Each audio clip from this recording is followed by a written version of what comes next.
Ndugu zangu, napenda kuwakumbusha kuwa uteuzi wenu umezingatia masharti ya kifungu cha 76 cha sheria ya uchaguzi wa rais, wa bunge na madiwani namba 1 ya mwaka wa 2024. Kwa maana yake hakuteuliwa kwa bahati mbaya, umezingatia vigezo vyote. Lakini pia ni vema mkatambua kwamba kwa kuzingatia masharti ya ibara ya 74 kifungu kidogo cha 6 ya Katiba ya Jamhuri ya Muungano wa Tanzania ya mwaka 1977, Tume Huru ya Taifa ya Uchaguzi ndio yenye jukumu la kusimamia na kuratibu uendeshaji wa uchaguzi wa rais, wa bunge pamoja na madiwani wa Jamhuri ya Muungano wa Tanzania, ya madiwani kwa Tanzania bara. Na kwa kuzingatia niliyoeleza hapo awali kwamba ninyi ndio hapa mmeteuliwa kwa mujibu wa sheria, na tangu tarehe ya uteuzi wenu mnao wajibu wa kikatiba na kutekeleza majukumu ya uchaguzi wa rais, wa bunge pamoja na madiwani kwa niaba ya tume katika vituo mtakavyopangiwa. Maana yake ni nini? Kama umesaini ile mkataba ule wa ajira, tafsiri yake wewe kutoka sasa hivi ni mtumishi wa Tume Huru ya Taifa ya Uchaguzi. Sawa jamani? Kwa mantikio sasa mnategemewa kuzingatia sheria, kanuni na maelekezo mtakayopewa hadi hapo utakapokamilisha jukumu la uchaguzi. Naomba nisisitize ukazingatie sheria, kanuni na taratibu utakazopewa. Sawa jamani? Msifanye jambo nje ya maelekezo. Bahati nzuri mmepewa hivyo vijitabu vidogo na maelekezo yote. Lakini kama kuna kitu haukielewi, unawasiliana na msimamizi wako wa jimbo wa kata pale au wa uchaguzi kama na namba yake, na mtu mwingine yote anayetoka Tume Huru ya Taifa ya Uchaguzi. Sasa yako mambo ya kusisitiza. Ili tunapoenda kufanya kazi hiyo tuyafanye kwa umakini. La kwanza, wote tunafahamu kuwa uchaguzi ni mchakato. Kwa hiyo uchaguzi unahusisha au unajumuisha hatua na taratibu mbalimbali za kikatiba na sheria ambazo upaswa kufuata na kuzingatia, hasa katika ngazi ya kituo ambapo mchakato wa kupiga kura na kuhesabu huendeshwa na hatimaye matokeo ya uchaguzi kutolewa.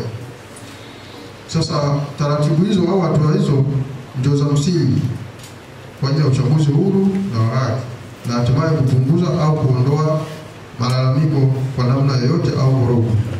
Sasa nyinyi ndio watu wa kwanza kwenye kile kituo, maana nyinyi ndio mko reception. Tunategemea watu wawe na sura za tabasamu. Si ndio jamani? Ndio. Hapa naangalia sio ni sura ya tabasamu. Mtawatisha wateja wetu.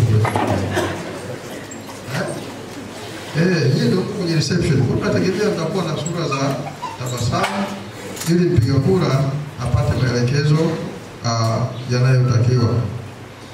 Nachukua fursa hii kuwaasa kuwa pamoja na uzoefu ambao baadhi yenu mnao katika uendeshaji wa uchaguzi, lakini msiache pia kusoma katiba na sheria na miongozo kama tulivyosema, ili usije karibu. Maelekezo yanatofautiana. Inawezekana ulifanya uchaguzi ule uliopita 2020, lakini mwaka huu kuna vitu vingi vimeboreshwa. Kwa pamoja na maelekezo haya ya mdomo, lakini pia msome vitabu ili mpate kujielimisha zaidi.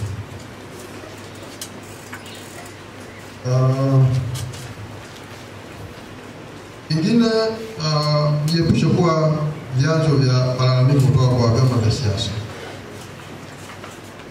Na bahati nzuri kwenye kila kituo kutakuwa na askari, si ndio, uchaguzi. Kama kuna mtu wa chama cha siasa amekuja hapo ana behave au anafanya vitu ambavyo tofauti na maelekezo, toa taarifa mapema. Hatutarajii na wala tutegemei kupata migogoro kutoka kwenye vyama vya siasa. Maelekezo yako wazi, mtu akija akishapiga kura yake aende nyumbani akasubirie matokeo. Tafadhali tunaomba usiwajibike kwa mamlaka nyingine yeyote. Kama una mambo yako, una nini, mmekula hapa kiapo, fungu namba ngapi? Namba 6 ya kutunza siri. Sawa jamani?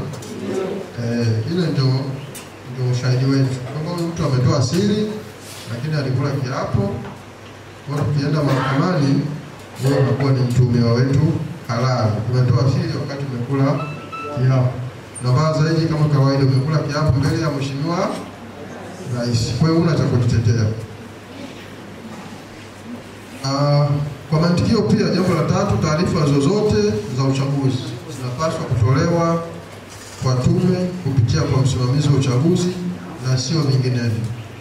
Mtu yoyote asikuombe taarifa zinazohusiana na uchaguzi, na usitoe taarifa yoyote kwa mtu mwingine yeyote isipokuwa kwa msimamizi wako wa kituo pale ulipo, wale watatu na wataja, au msimamizi wa uchaguzi ngazi ya kata, au afisa uchaguzi, au msimamizi wa uchaguzi ngazi ya jimbo, pamoja na wale wengine. Naomba nisisitize kipengele hiki, ni muhimu kweli. Usitoe taarifa za uchaguzi kwa mtu ambaye sio muhusika.